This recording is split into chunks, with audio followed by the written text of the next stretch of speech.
Hey everybody, going live today with Keith Gibson from Strathroy, Alberta, who's been doing some amazing work in building community out in Alberta, and we're really looking forward to having this conversation and seeing how the community of Strathroy has been working hard to build community, connection, address the issue of poverty, and make the world truly a happier and healthier place for everybody. So bring Keith in the conversation, and really looking forward to having Keith join us today. Really appreciate it.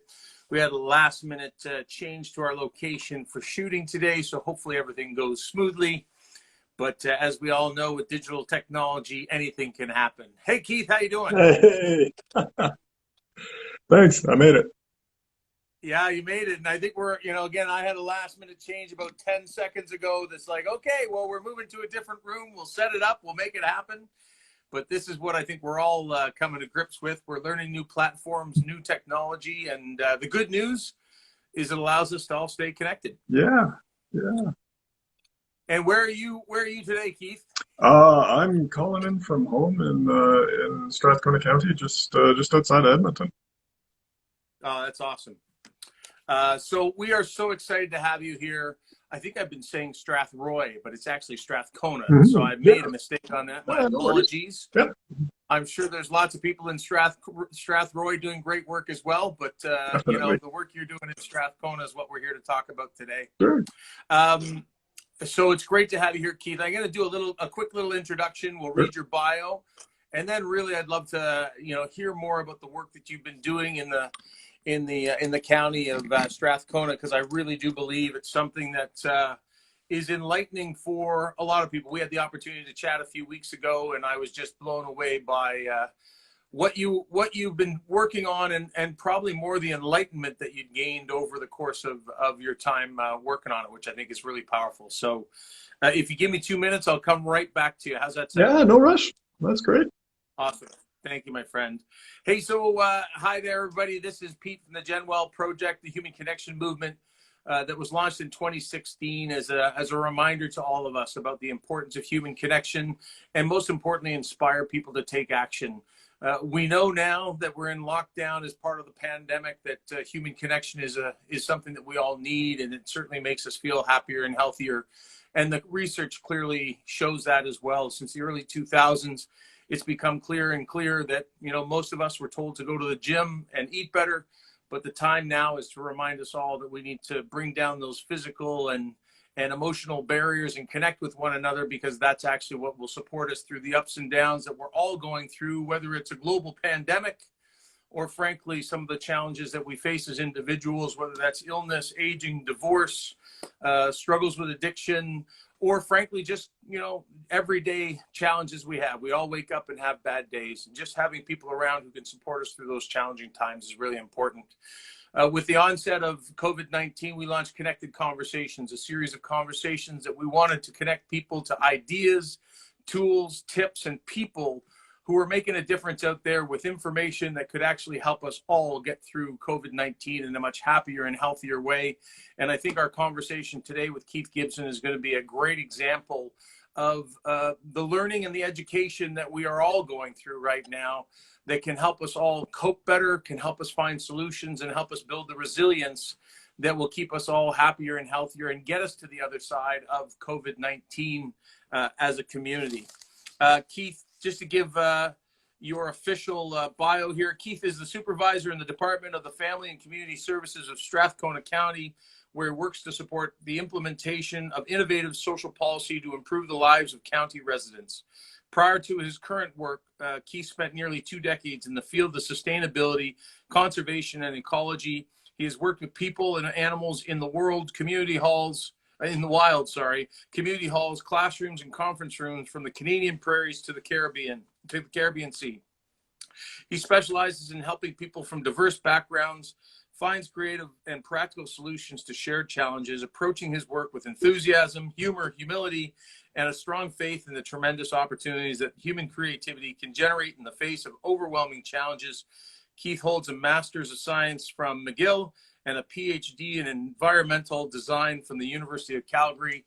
Keith, honestly, I really do appreciate you taking the time today, because I think this is going to be a very interesting discussion, and there'll be lots of takeaways for people to walk away with it from it. So thank you. Yeah. So let's dive in. A few things we like to do as part of our process here is, the first thing we like to do is check in with people, because I think oftentimes we quickly want to get to work or business, when the reality is we're dealing with human beings here. And so you get it because you work in family and community services, but I want to check in and go, hey, Keith, how are you holding up during COVID-19? We're now 4 and a bit months in, and it's important for us all to check in on each other. Yeah. Oh, well, thanks for asking. Yeah, I think the novelty's worn off, I guess. Yeah. Yeah, it was fair to say. I mean, so there's the initial reaction, and everybody rallies together, and we say, well, what can we do? How can we team up and you know, help each other out through this? And I think we've done that, and now it's dragging. You know, Yeah. and I think all of us feel that there's the sort of impact pressure, and then there's the sustained pressures of, oh wait, I haven't spoken to I haven't, you know, hugged my parents in however long, or and that yeah. So I think yeah, for myself, definitely that's part of my life too, and I see that and I feel that, and at the same time, I mean, hopefully we get a chance to talk about this a little bit, but I've also seen it bring out the best in people, and for me, that's what's inspiring. So, you know, like getting to know all the neighbors right around here, because everybody's here. There's no one's taking summer vacation, so you know, there's some silver linings too. Yeah, I think that is the powerful thing. I think in the early days, to your point, I think we were all kind of figuring out our way. You know, I've talked about it in phases. I was like, the first phase was we thought it was an extended vacation. Hmm. Then it was, hey, actually, maybe there is something serious here. Then we kind of settled in. Then we realized we were going to have to work from home a little longer. That meant clearing off a space on your dining table, your kitchen table, or maybe off of your bedroom, you know, dresser. And now I think it is starting to drag. And I've seen probably a bunch of posts this week on social media of people who, again, we think we think that the people that are helping others and the people who look the strongest in the world are always cruising through this stuff. And I think the real important thing for all of us to hear is that everybody's struggling, whether that's homeschooling, whether that's cabin fever, whether that's isolation and loneliness, whether that's financial insecurity, job insecurity. You know, there's something for all of us to be challenged with right now, and it's okay to recognize that that's there. But to your point, the silver linings are there as well, and hopefully, as you say, we'll get a chance to dig a little deeper, because I agree with you. I think there's lots there. This pause may be, you know, maybe the greatest thing that we could have asked for. We would have loved it with a little less pain and a Yeah, little less suffering for a lot of people. yeah, But you know, overall, maybe there's an enlightenment that we're coming upon as well. yeah. So, Keith, why don't we start with this one? Because I think this, you know, we got about 40 minutes. I feel like the answer to this question could take up the whole 40 minutes. But can you tell us what you do and what the projects that you've been working on in Strathcona County over the course of the last 7 years, initially to help address poverty, but really what's gone on over that period of time, and maybe some of the insights that you've gleaned by working closely with people with, you know, facing real challenges out there. And then we can talk about what's happened since COVID-19. So maybe you can give us a little bit of an overview of kind of what you've been working on. Sure. Yeah. Yeah. Well, so the story for us here is uh, I suppose the Strathcona County story. We with the challenges that Alberta was going through back in 2016. So there was an economic downturn, and a lot of folks in Strathcona County are fairly fortunate. So lots of folks struggle and aren't as well. But I think it was a time where we came to realize that that those struggles are real and maybe more widespread than we might otherwise think. And this ties into, as you were talking about, like kind of a broader cultural thing where it's okay to be amazing, and then it's kind of okay, or at least there's space to be totally in crisis. But what's that space in between, and how do we talk about that without stigma? So I think for us, it was a time where we realized that maybe that there's some folks, a lot of us in the middle there who might be struggling. And so what do we do? So I think the way the social service sector or socially oriented organizations had sort of showed up before that was really, if there's a problem, we'll fix it. So we would define the problem, whatever it happens to be, childcare, addictions, and then we would find a way to tackle that problem. And with a growing, changing community, country, province, economy, it's hard to stay ahead in that. You're always kind of playing catch up. You chase whatever the issue of the day is, whatever your statistics show you is the crisis. So I think there was a sense that we needed to sort of get ahead of it. And so we, at the time, I think they were looking to figure out what getting ahead of it would look like.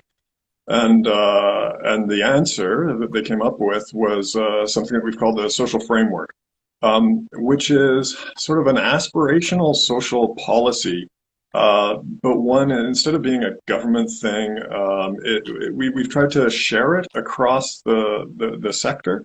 So anyone who's kind of invested in promoting and stepping in and supporting in the community, we sort of identified some aspirations and some priorities for what we would tackle. So the priorities are pretty standard. It was affordability and safety, access to programs and services, and then also, interestingly at the time, connection and inclusion. So we had these are the four things that we'd like to move the needle on these in the county. But what was different about the social framework is different, for us anyway, was that it was how we show up. So there's some principles associated with it, and there's a few of them, but the one that really seems to stick is this idea of doing with, not doing for. So we try and show up in a way where we come back to those principles regularly, and instead of saying this is the program and these are the steps we're going to take to tackle a particular problem, we say at any point, wherever that journey is leading, if we're trying to take an approach to addictions or domestic violence or community well-being, wherever we are on that journey, we step back and say, are we living these principles, as an organization, and then with our partners?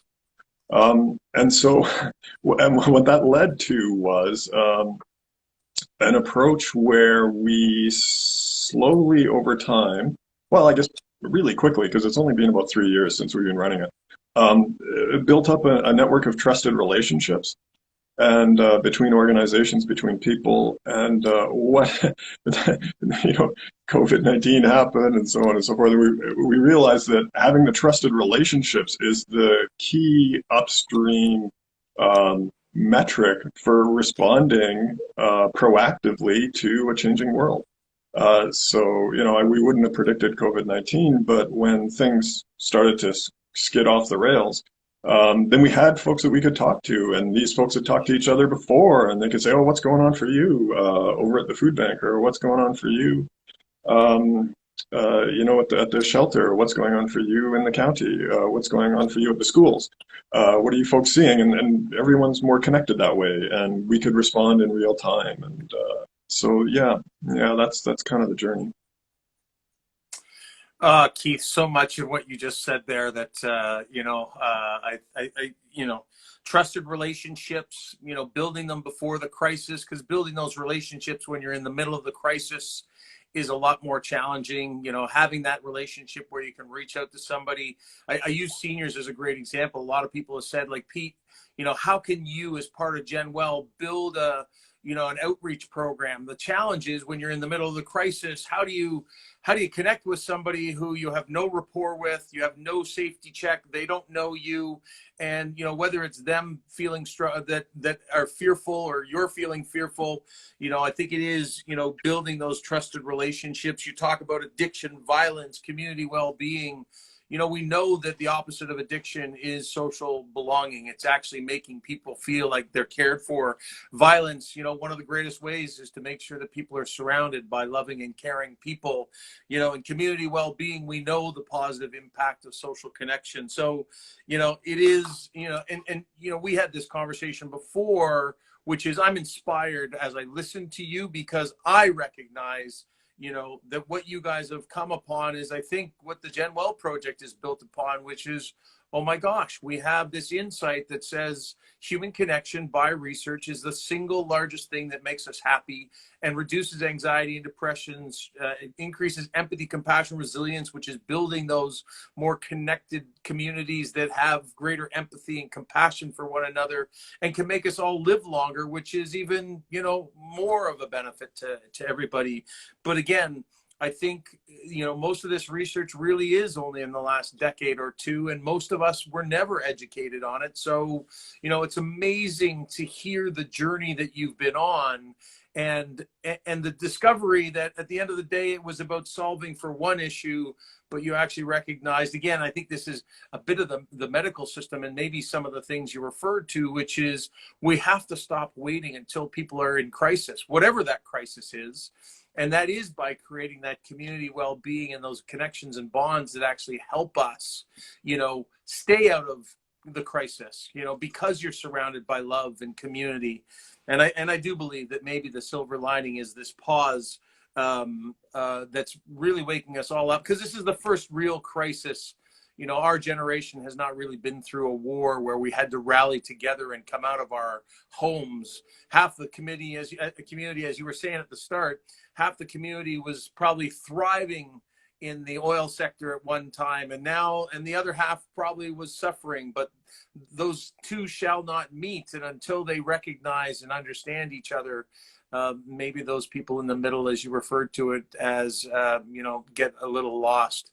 What would have been, have you got some stories that you can share that really highlight, some big wins or some big connections that have happened where, all of a sudden, something that was a huge issue for an individual or for a street, a community, was overcome when you got them connected and were able to help them out? And maybe see the information that we're speaking to? Sure. Yeah. Well, I've got. I could give you an example of sort of how the process worked. I guess the sort of guiding principle being that you don't know where you'll end up, which is tricky because often we want to know. We kind of want to plan to build a bridge, and then once we've got a bridge, we know we've succeeded. I can give you a quick example. We aware obviously of the opioids crisis, so that hit, and our community was impacted, and the wider Edmonton region was impacted, and there was an investment or direction to come up with a committee and a response and so on. So we did that. We set up our committee, and then instead of just sort of trying to set up the committee to solve the problem, we worked together on thinking about what's really sitting behind this opioids issue, and realized that it's more broadly addiction, and that the to really get at that issue, to dig for root causes, then it's largely about connection and inclusion, and not necessarily just about as much as the practicalities of those struggles are critical. The prevention, the environment, reducing stigma can dramatically affect that as well. So we shifted up the mental model there a little bit and realized, wait, this isn't a committee that's addressing opioids. This is a committee that's addressing addictions. And one of our actions was to do awareness. So, well, we got some funding, and so we were going to run an awareness campaign. And so we applied the same sort of thinking to it and said, well, an awareness campaign, we can put posters on buses and do that stuff at the same time. But if a real issue is the stigma associated with addiction, then how can we help people understand that everybody in the community can play a role in addiction and in recovery and managing that? So with that as the sort of challenge, we came up with an interactive exhibit. So we used the experience of some folks locally and some statistics and data to weave together three stories, three fictitious stories of folks wrestling with the effects of addiction. And we set up an interactive exhibit where people would walk through their journey of addiction, and the idea was to help folks understand that a whole bunch of reasonable decisions, basically opioids don't discriminate, so a whole bunch of reasonable decisions can lead anyone into on this path to addiction, and for opioids particularly, and it could be anybody. And then we pulled together some partners. So at the end of that exhibit, you would come out and then connect with the partners on the committee and other partners, resources, a chance to sort of de-stress from understanding. So it was a way to try and increase empathy, reduce stigma, and so on. So from a sort of conventional problem, which was a committee in response to the opioid crisis, we ended up at this fairly innovative approach, which seems to have been well received, and I think other municipalities and organizations are looking at similar models. Does that help? I think it's a beautiful story. I think that connection to somebody else's journey is all about creating empathy and compassion, because it's too easy, especially in the fast-paced and distracted world that we were living in up until, what is it now, 16 weeks ago, 17 weeks ago. It was too easy just to stay on your own path and just keep, blocking, get out of the way. I got to go. I got a meeting. I got things. I got to take my kids here, there. It was too easy for us not to recognize the signs, whether it was in ourselves or in other people, that the challenges, the pace, the pressure might have been leading to, something like addiction, or frankly, and it could be opioids, it could be eating, it could be drinking, obviously, it could be anything. And I think what you've stumbled upon is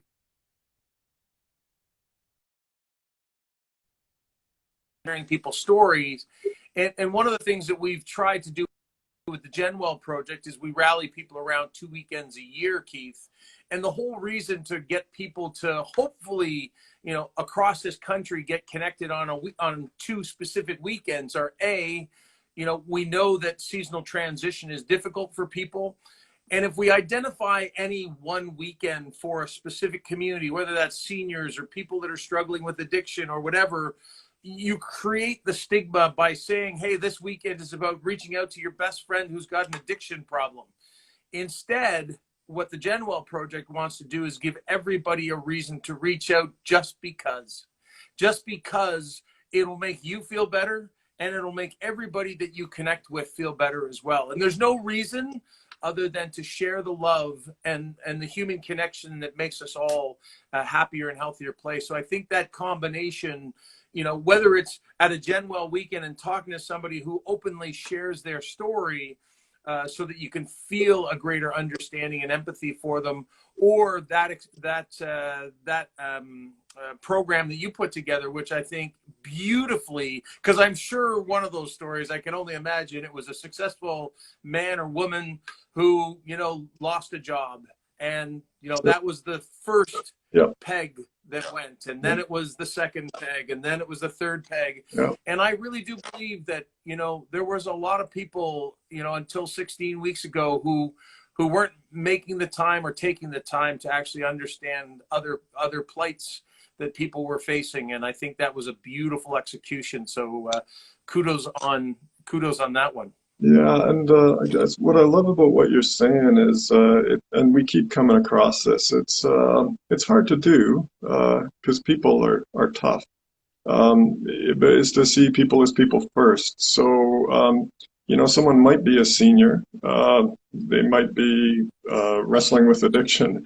They're a person first who happens to be wrestling with addiction. They're a person who happens to be whatever is 55, 65, whatever plus, or if you're a youth, sure you're in that age range right now, but I mean, partially it defines you, but it's this idea of seeing someone as a person first and then adding those other things on to understand who they are, where they are, and why they are, how they are, all of that.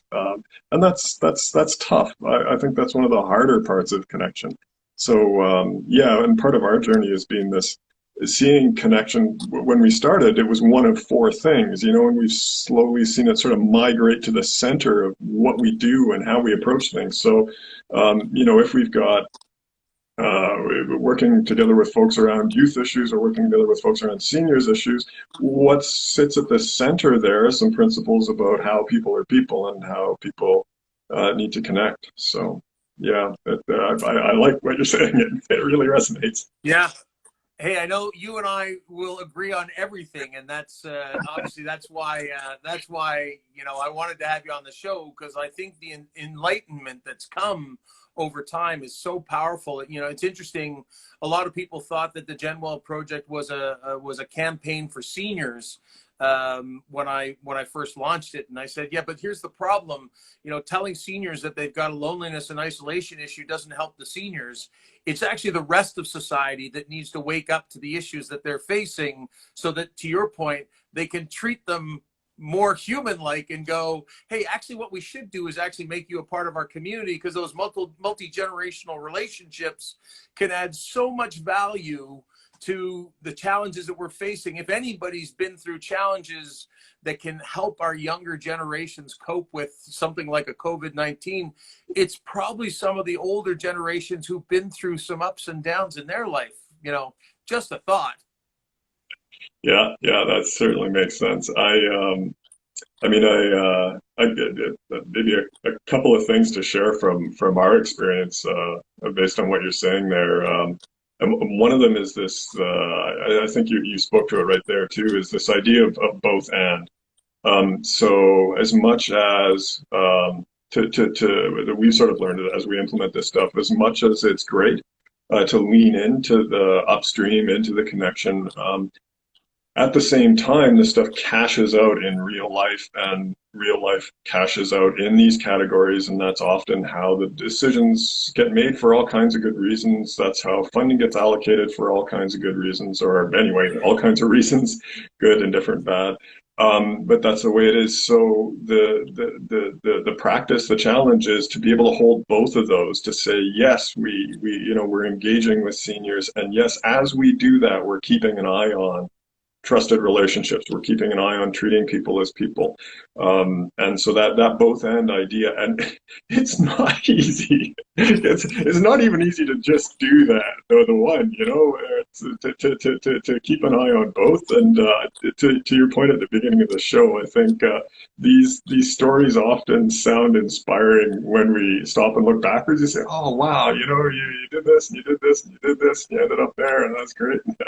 But the journey of maintaining, that and not necessarily knowing if it's going to turn out or where you're going or how we're going to sort this issue out.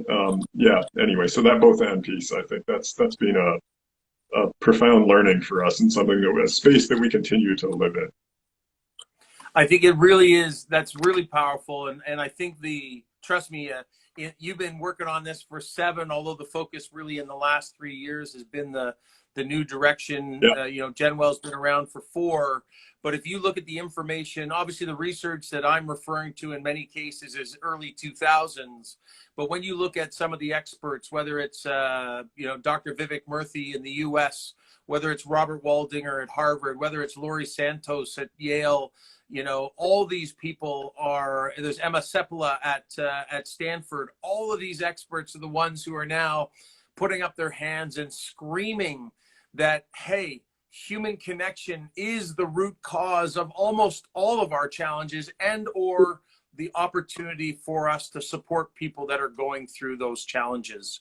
We just had an interview, or we're doing an interview on Tuesday next week with someone from Autism Canada. We had Dyslexia Canada. We had an addictions counselor. We had a positive psychologist. We've had people from workplaces. So it doesn't matter who you are or what walk of life you come from. Spending time with other people is part of the solution of making you and the people that you connect with happier and healthier. And I love it's not just this, it's this and. But to your point, I think in the traditional funding models, whether that's foundations or governments or charity, unfortunately, people haven't bought into what you're doing quite the way I think they will.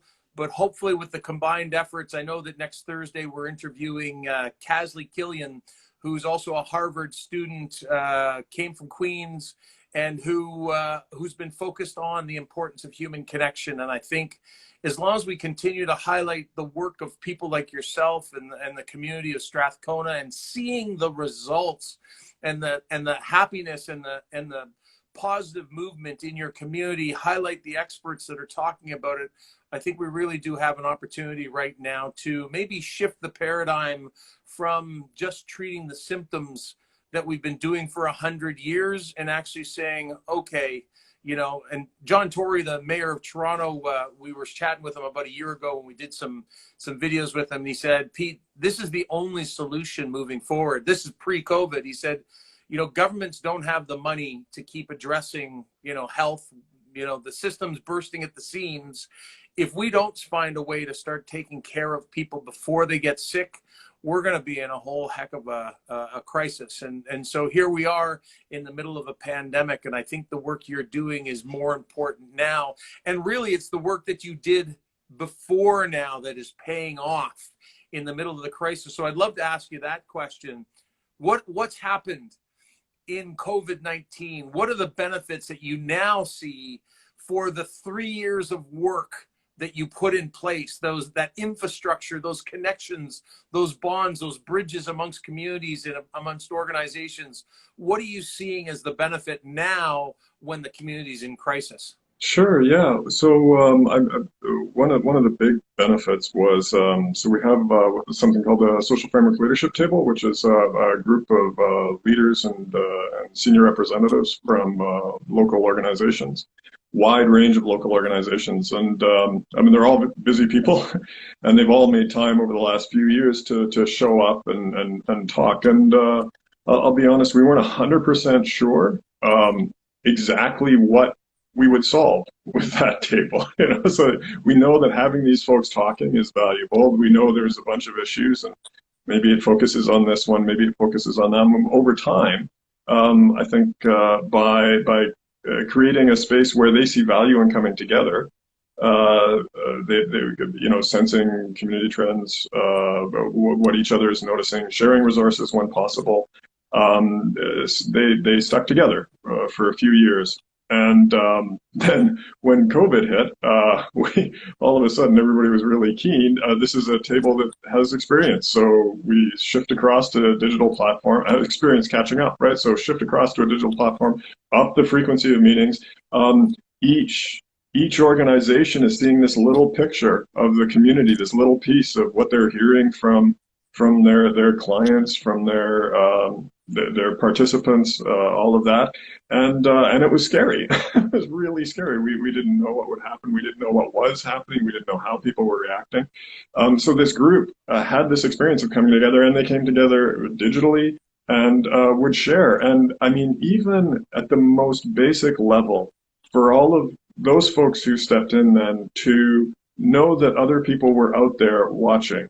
That alone just calmed it down, and then we could think together and say, well, what if we apply for for this funding. So there were a few joint grant applications that went out, so we could respond rapidly. So to say, if there's going to be a food shortage, we can support the food bank. We can access dollars for that. We can access volunteers from the volunteer center. They're on the call. A great example of a small win that came out of that one was I think the primary care network was doing digital. Online physician consultations. But a lot of folks didn't have a reliable internet, so that if they're at risk, medically at risk. So in one of the calls, the library said, well, we've got a really strong signal, and even though our building is closed, you can park just outside the library and you'll get a signal, and it's free, and so tell your clients they can park outside the library and they can get that medical appointment. So it's these fast little wins where it's just a conversation. Someone will say, oh, we're really struggling with this, and someone else chips in. So it's not even necessarily the big ones. Oh, we got a grant to do this, and we'll implement this over the next year or something. Those are important too, but it's the ability for those small connections as well. And so then, as the focus has shifted now towards ideas around recovery and so on, we've got a group of organizations where each individual organization is leaning into that space, but there's a sense of doing it together as well. And we can pull together to tackle particular issues.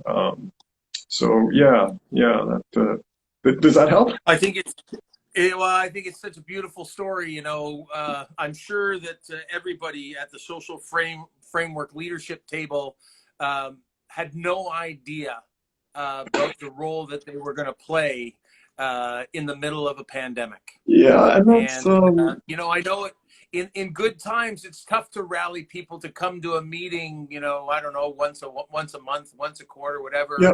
It's like, hey, we're trying to actually prepare people and society and communities and everybody for the challenges that, and I often say, Keith, I think it's interesting. A lot of us, when we think of crises, we think of, and in Toronto, we think about the shooting on the Danforth, the gentleman who drove down Yonge Street and killed some people. We all come out and we come to the street corner with our, pictures and our flowers, and we mourn together because we naturally need it as human beings. But I think what we need to recognize is this isn't just during a crisis. People are dealing with their own crisis behind their own four walls each and every day of the year. And Blue Monday just doesn't happen on Monday. It happens on Tuesday, Wednesday, Thursday, and it doesn't just happen on the first Monday in January.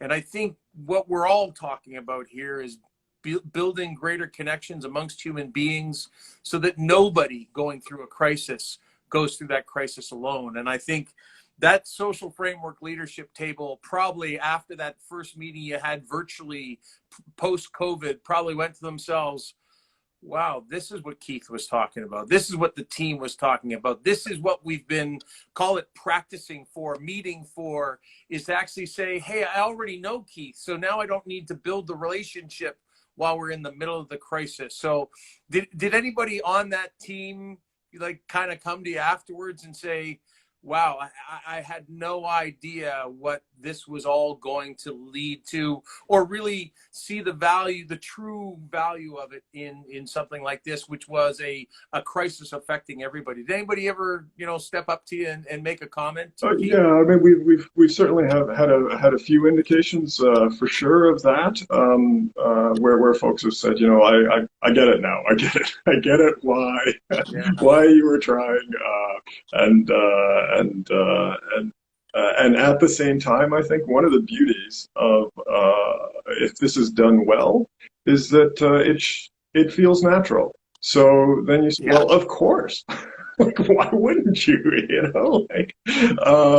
And I think maybe done well is the wrong thing to say, but I think consistently showing up with an eye on the both and the and trying to create that space, even if for a while it feels like you're trying to sprint sprint through mud, or tap dance in a swamp or something.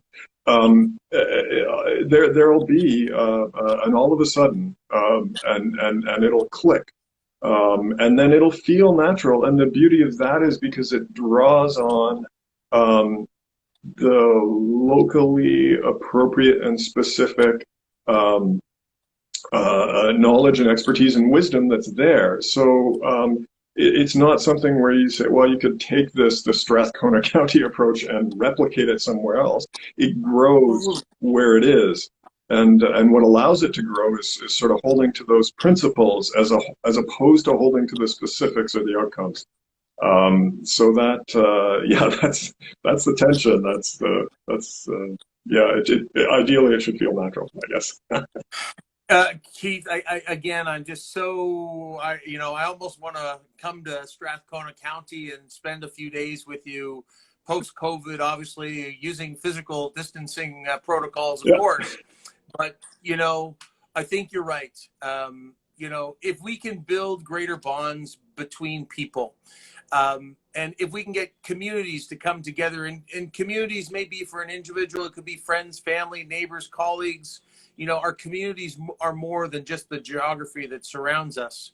But if we can get people to come together in physical communities or virtual communities, I'm quite confident, as you say, that when we break down the barriers that have been there during these crazy times that we've lived in for the last few decades, and we start to open up and build that trusting relationship that, again, you referred to earlier, that I think the challenges that each individual and each individual community is facing will come to the surface. And for some, it's going to be addiction. For some, it's going to be food insecurity. For some, it's shelter. For some, it's whatever.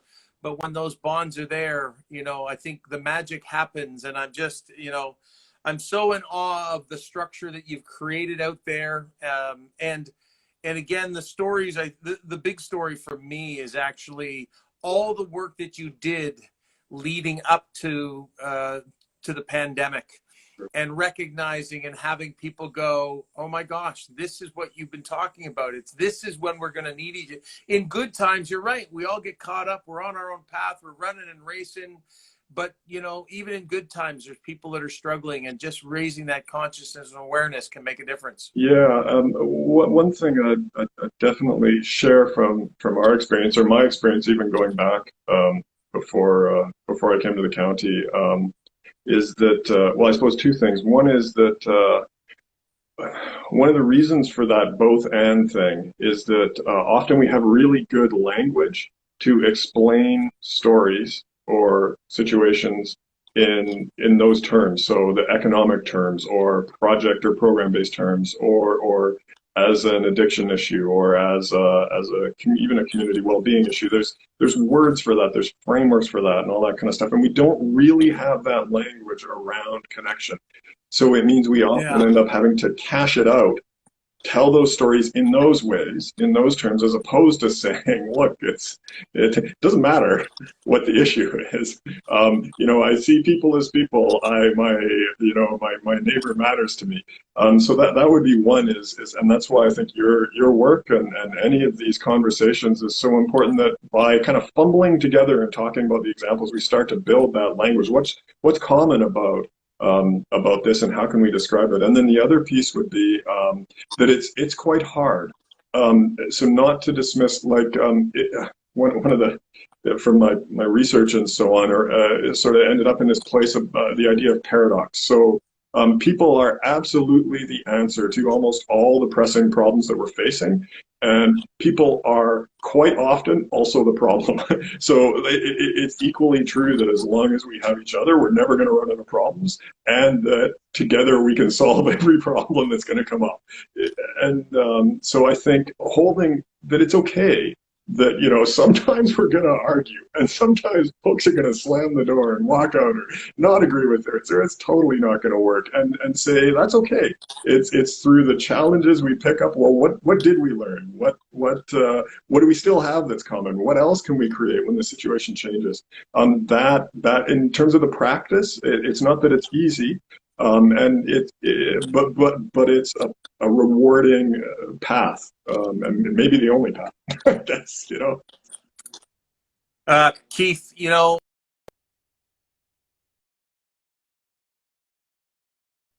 my phone just went on pause there. I find you to be such an inspiring individual. And I say that very openly because I think it's important for us to share, our feelings about, people and conversations and thoughts. And, with your background as a PhD in environmental design, how people have contributed and or damaged the environment. And, it's another part of, building stronger communities and recognizing that, hey, without the environment, without fresh air and clean water, we can't survive as a sustainable society. And I think there's an enlightenment and an awakening that's going on. And I think because of great work like the work you're doing probably before you got to the county and what you're doing in the county is so valuable. So I just want to say thank you for your time. Thank you for sharing. I frankly think we could go on for another hour. I know the first day we chatted was very similar, but we have one question that we ask people, Sure. Keith, before we end off our chats, Mhm. every connected conversation. And so we get back to normal. You're able to get outside and do what you like to do. What do you think the first thing that you want to do is when you can get back to we'll call the new normal? Oh, I I want to go swimming. I go swimming with my kid. So I miss the pool. Uh, That's yeah, it's yeah. so funny. It is funny that, most people have said, oh, I want to get together, And a few people have said, oh, I want to go to dinner. I want to go swimming. I want to go do something. And it takes a second for it to come out. But it's like, I want to go swimming with my kid. Yeah, I want to go to dinner with my partner. that's it. And yes, Yeah, dinner is the catalyst. Swimming's the catalyst. But at the end of the day, what we want to go is get connected and be with people, because that's what life is all about. for sure. Keith Gibson, my friend, thank you so much. And a huge shout out to the folks at the Tamarack Institute, because those are the guys that are working closely with you on your project. Yeah, Without organizations like Tamarack, when you talk about funding, there's an organization who understands what the importance of connection and community is all about. And as a community partner to the GenWell Project, we're just thrilled that they're out there doing that. And we hope that we can layer on that even deeper message, which is human connection is what can build community. And if we can enlighten society about the importance of human connection, maybe everybody will want to be part of their community, which I think could be a powerful future that may lay ahead after this pandemic. that makes good sense. Yeah, yeah, Yeah. absolutely. All right, Keith. My friend, have a great day in Strathcona County, just outside of Edmonton, Alberta. And I hope that we get a chance to connect again soon. And please take care of yourself, stay safe, and don't forget to stay connected during the COVID-19 pandemic. Absolutely. Thanks so much. Yeah, thanks for now. Bye, Keith.